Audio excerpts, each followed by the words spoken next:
Hi everyone, today I'm going to be talking about emotional eating. My name is Stephanie Newton and I am a wellness consultant. I see clients from all around the world right here on video chat from my home in Florida. Today let's talk about emotional eating. This is something I have really learned about myself in the past few years, but specifically in the past like 6 or 7 weeks since I've been doing the ketogenic diet. In the past, the reason I gained a bunch of weight a few years ago was because I was emotional eating. Sort of. My business was taking off. I was really busy. I was really tired of dating. And so I went off all the dating apps. I'm a single mom. And I just decided I'm done with that. And so I didn't have that incentive to stay in shape. And I really just wanted to buckle down in my business. And so I just sort of let myself go. And there were times that I would sit on the couch and eat potato chips and think to myself, I'm not dating anyone. I'm not going out socially because I'm so busy. I deserve these potato chips. This is my only thing right now. And so I justified it in my mind. And in some ways, okay, so I was overweight for a couple years. It's not the end of the world. And I've now lost most of that weight. I still have another 5 or 10 pounds. I'm not sure what it's going to be in the end. But there was definitely an emotional component to it. And I've learned in the past 4 or 5 months even, because a few months ago, I was doing really well for a month. I was making all my food. I was doing a little more paleo back then. And I was doing great. I lost 5 pounds that month. And then school started, which always places more demands, a lot of driving around, homework, just everything, getting up early. It's a very regimented routine.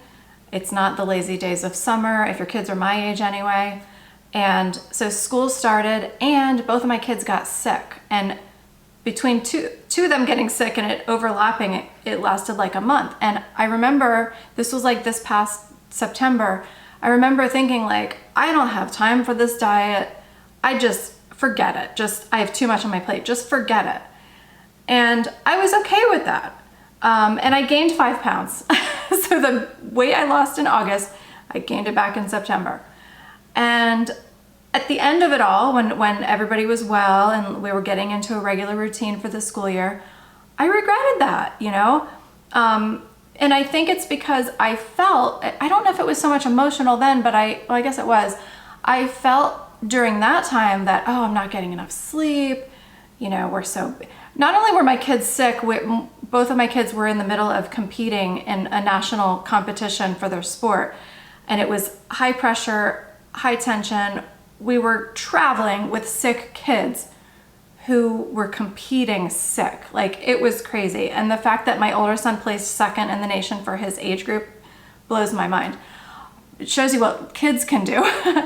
But it was just so super stressful and my diet just went out the window. And I look back and I think, where was my self-respect? I mean, I think at the time I felt like I was respecting myself by allowing myself to relax in this area of my life, since, I've got so much going on in this area. I'm sleep deprived, I'm traveling, I've got sick kids, blah, blah, blah. I deserve this indulgence and I deserve to relax and not have to cook all the time, etc., etc.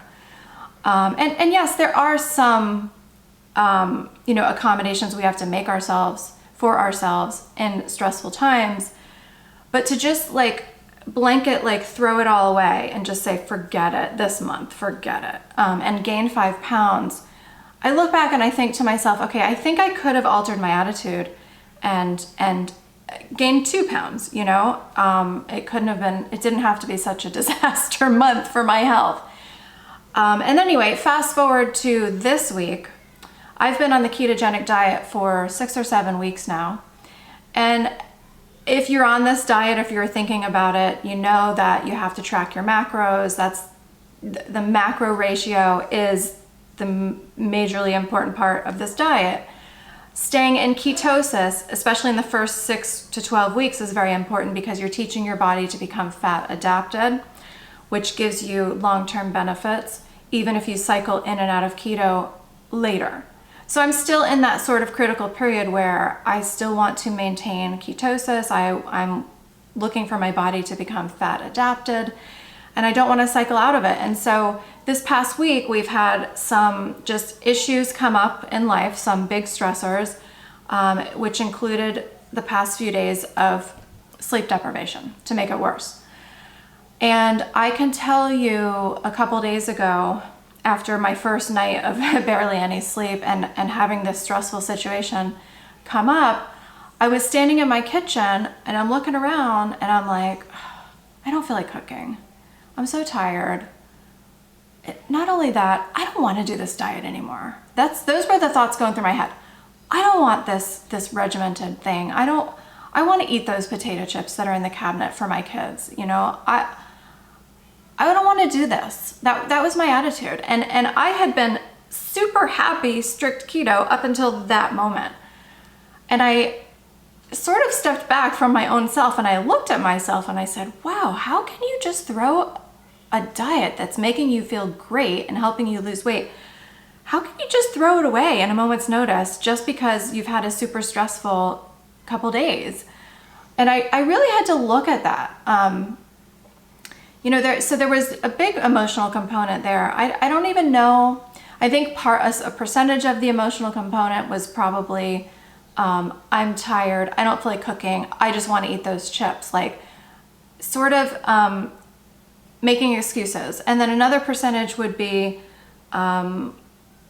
you know, just not wanting to face the emotions I was feeling, looking for an outlet for the emotions I was feeling. I was feeling really upset about a situation that it's sort of an ongoing situation, but it goes up and down, and it was up this week. And so I really had to face that and say, okay, I'm not going to go off my diet today, even though like all of me wants to, and all of me just wants to be like this rebellious person and be like, screw this diet, just forget it. You know, that's how I felt. I felt rebellious. I felt angry. I felt a lot of things inside. But there was like this part of me that was like, no, we're not going to do that. We're not going to go out of ketosis. Okay, we're just not gonna do that. We're gonna ride through this because in a few days, I'll get some sleep and I'll be able to process these emotions, and we're just gonna face this head on.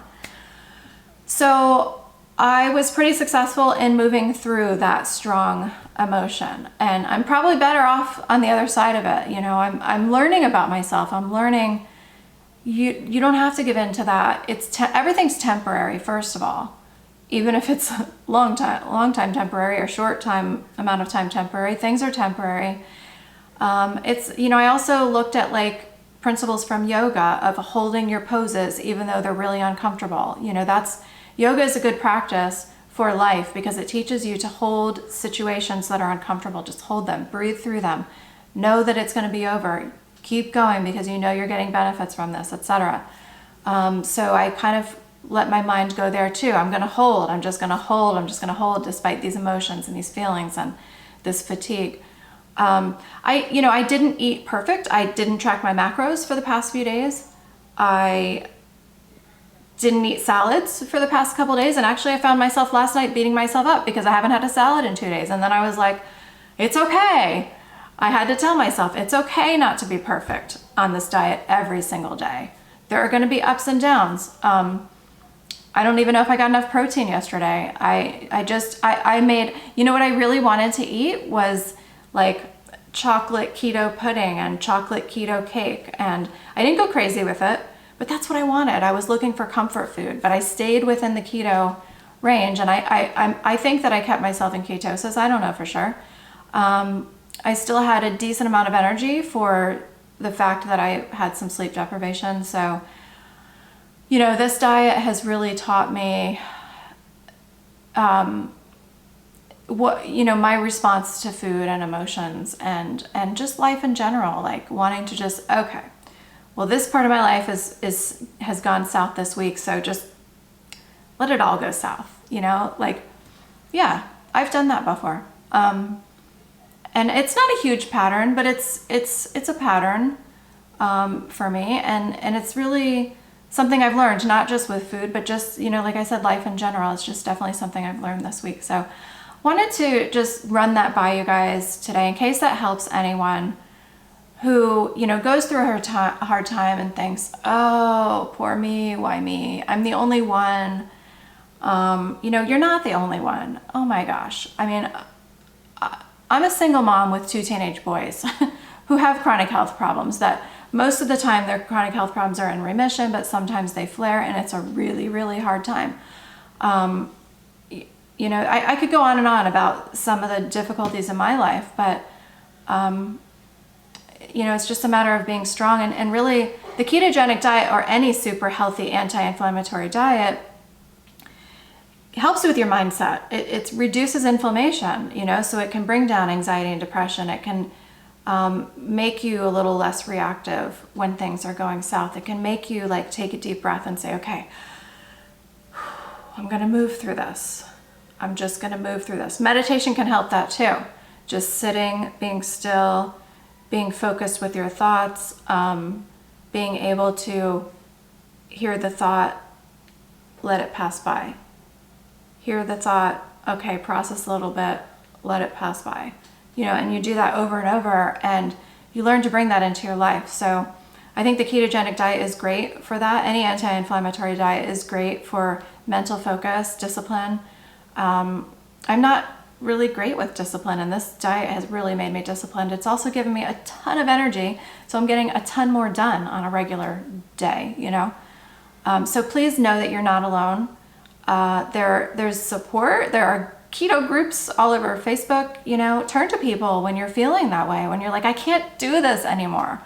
This is too much work. This is too blah, blah, blah. This is too restrictive, whatever you're feeling. Get support there. You know, that's what the internet is for. That's what I'm here for. Just get support. Comment below. Maybe somebody down there can support you, and just know you're not alone and keep moving through there, because you are respecting yourself when you're making the tough choices. You know, again, sometimes it feels like, oh, I'm going to treat myself by doing this because I have all this going on.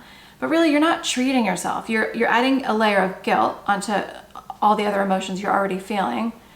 And you're going to feel like crap. You know, a momentary pleasure. And if you do cheat, it doesn't have to be an all day and all week thing, right? It can be a 1 meal cheat, a 1 treat cheat. It can be just, okay, all right, I had my little cheat. I'm getting back on the saddle. You know, I don't want to feel bad. I don't want to do this to myself. If ever there was a moment in life when I deserved more, it is now, because I have all this going on. So I'm also going to take care of myself, because that is something I can control. So keep those things in mind. Have a great day. If you enjoyed today's video, please like and subscribe. And if you want to catch my lives, click the notification button too. Bye-bye.